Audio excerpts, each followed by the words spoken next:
திருவாரூரில் பள்ளிகளுக்கு இடையேயான குறுவட்ட விளையாட்டுப் போட்டிகள் அரசு உயர்நிலைப் பள்ளி மைதானத்தில் நடைபெற்றது. கபடி போட்டியில் அரசு உதவி பெறும் பள்ளிகள் மற்றும் மெட்ரிக் பள்ளிகளைச் சேர்ந்த 10 அணிகள் மோதின. 14 வயதுக்கு உட்பட்ட மாணவிகள் பிரிவில் அடியக்கமங்கலம் அரசு பள்ளி அணியினர் முதலிடம் பெற்றனர். 2ஆம் இடத்தை சூரனூர் அரசு பள்ளி மாணவிகள் பெற்றனர். 19 வயதுக்கு உட்பட்ட மாணவிகள் பிரிவில் சூரணம் அரசு பள்ளி அணி முதலிடம், அடியக்கமங்கலம் பள்ளி 2ஆம் இடம் பிடித்தன. 17 வயதுக்கு உட்பட்ட பிரிவில் சூரனூர் அரசு மேல்நிலைப் பள்ளி மாணவிகள் முதலிடம் பெற்றனர்.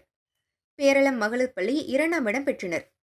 வெற்றி பெற்ற அணிகளுக்கு மாவட்ட முதன்மை கல்வி அலுவலர் புகழேந்தி, மாவட்ட உடற்கல்வி அலுவலர் ஜெயச்சந்திரன் பரிசுகள் மற்றும் சான்றுகள் வழங்கினர்.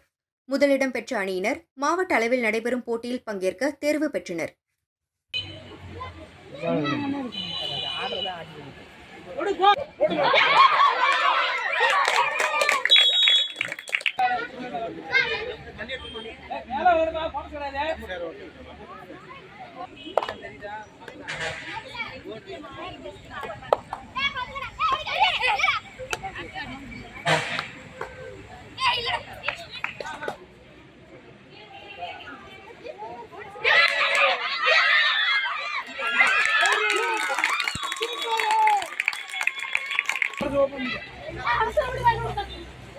சரி